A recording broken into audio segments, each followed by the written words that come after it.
रिश्तेदारों से आप चाहकर भी पीछा नहीं छुड़ा सकते। कुछ ऐसा ही हाल था अनिका का। क्या अनिका के पापा उसे चैन से जीने देंगे? क्या कामिनी फिर अनिका का जीना हराम कर देगी? क्या बड़े बड़े स्कूलों में टैलेंट से ज्यादा अहमियत पैसों को दी जाती है? मुझे नहीं लगता कि मेरे मामा गौतम गुलेरिया तुम्हारे पापा हैं।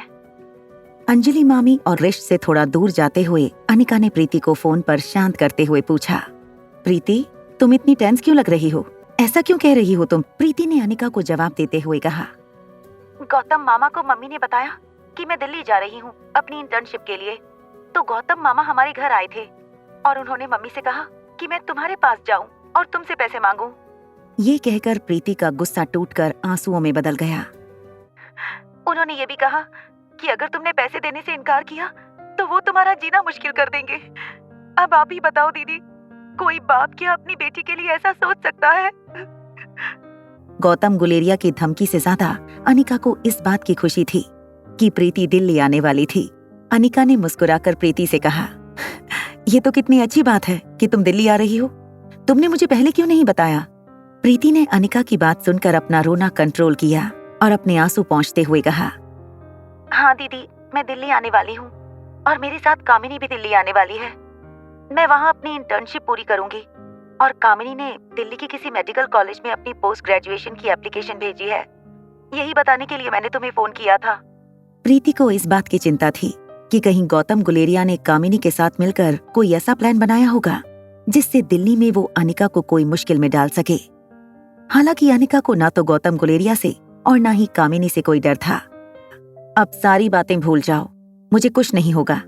तुम तुम्हारा ख्याल रखना और यहाँ किसी भी चीज की जरूरत पड़े तो फौरन मुझे फोन कर देना, मैं तुम्हारे पास चली आऊंगी। जब तक अनिका प्रीति से फोन पर बात कर रही थी, कृष मल्होत्रा फॉर्मल अटायर में कपड़े बदलकर अपने बेडरूम से बाहर निकला। अंजलि मामी और अनिका कृष को देखते ही रह गए। कृष सीढ़ियों से नीचे उतरा और बिना अनिका को देखे उसने अनिका को आवाज लगाई, क्या अब तुम खड़ी खड़ी मुझे देखती ही रहोगी या फिर इंटरव्यू के लिए स्कूल चलोगी? अनिका ने अंजलि मामी को देखा और अपनी आईब्रोज ऊंची करके इशारे से कृष के बर्ताव की तारीफ की। घर के बाहर गैराज में कृष ने एक बटन दबाया। एक गैरेज का शटर अपने आप ऊपर उठने लगा। शटर के पूरी तरह खुलते ही अनिका ने देखा गैरेज के अंदर एक लिमिटेड एडिशन स्पोर्ट्स कार थी। येलो कलर की ये स्पोर्ट्स कार के दरवाजे ऊपर की ओर खुलते थे। जैसे ही कृष ने गाड़ी का दरवाजा खोला, रिया हवा में उछल पड़ी। कार के चारों ओर चक्कर लगाते हुए रिया ने अनिका से कहा, वाह मामा, ये कार तो काफी शानदार है। ड्राइवर सीट पर बैठा हुआ कृष इरिटेट होकर अनिका से कहने लगा, प्लीज जल्दी बैठो कार में, आई थिंक हमें देर हो रही है। रिया और अनिका दोनों ने एक साथ कृष से कहा, नहीं, बिल्कुल नहीं, हम उस गाड़ी में नहीं आएंगे। क्या मजाक लगा रखा है ये? क्या तुम्हें पता भी है ये कार क्या चीज है? कृष आगे कुछ कहता, उससे पहले अनिका रिया का हाथ पकड़कर सामने के गैरेज में खड़ी मर्सिडीज में जाकर बैठ गई। गाड़ी के कांच से बाहर निकलकर रिया ने कृष को इशारा करते हुए कहा, हाय हैंडसम कृष मामा, आकर इस गाड़ी में बैठ जाओ, इसे ड्राइव करने में आपको ज्यादा मजा आएगा। कृष को अनिका और रिया की पसंद पर ताज्जुब हो गया था। कृष मर्सिडीज की ड्राइविंग सीट पर बैठते हुए अनिका और रिया से कहने लगा, तुम्हारी मर्जी है, तुम ही लोगों ने ये कार चुनी है।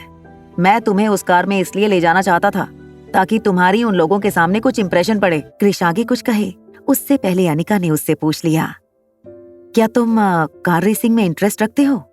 कृष ने हैरानी से अनिका को देखा, फिर गाड़ी चलाते हुए कहा, हाँ, I love driving, I want to be a racer. ये सुनकर बैक सीट पर बैठी रिया उछल पड़ी। रिया ने अपना सिर आगे लाकर कृष से कहा, मामा, क्या तुम अगली बार रेस में जाओगी तो हमें साथ ले जाओगे? मुझे और मम्मा को भी कार रेसिंग बहुत पसंद है। हाँ ठीक है, ले जाऊंगा, अब चुपचाप पीछे बैठी रहो।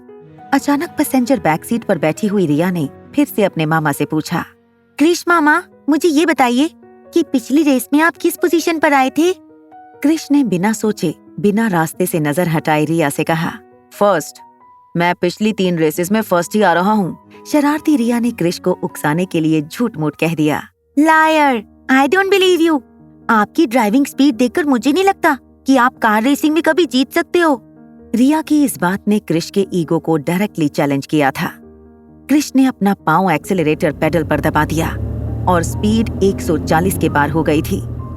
तभी अनिका ने क्रिश से कहा, क्रिश प्लीज स्पीड कम कर दो, आखिर ये बच्ची है मगर तुम तो बच्चे नहीं हो, और ये मत भूलो ये कोई रेसिंग ट्रैक नहीं हाईवे है। क्रिश समझ गया था कि अनिका और रिया की ड्राइविंग टेस्ट में क्रिश को फुल मार्क्स मिल चुके थे। क्रिश ने स्पीड कम करते हुए कहा, असली रेसर तो कार्तिक है, द रियल चैंपियन कार्तिक, वो मेरा आइडल है। बैक सीट पर बैठी रिया ने अपने मामा की बात सुनकर अपने दोनों हाथ सर के पीछे रखकर क्रिश से पूछा, क्रिश मामा क्या आप जानते हो रेसिंग चैंपियन कार्तिक कौन है? कौन है ये कार्तिक जिसकी बात रिया और क्रिश कर रहे थे? जिस तरह का इंटरेस्ट रिया को रेसिंग में है इतनी छोटी सी उम्र में, कहीं कार्तिक ही तो नहीं रिया और आर्यन के पापा? क्या होगा जब रिया और अनिका कार्तिक से मिलेंगे? जानने के लिए देखिए अगला एपिसोड सिर्फ पॉकेट FM के YouTube चैनल पर। और एक लड़की को देखा तो के सारे एपिसोड्स को सुनने के लिए डिस्क्रिप्शन में दी हुई लिंक से डाउनलोड कीजिए पॉकेट FM।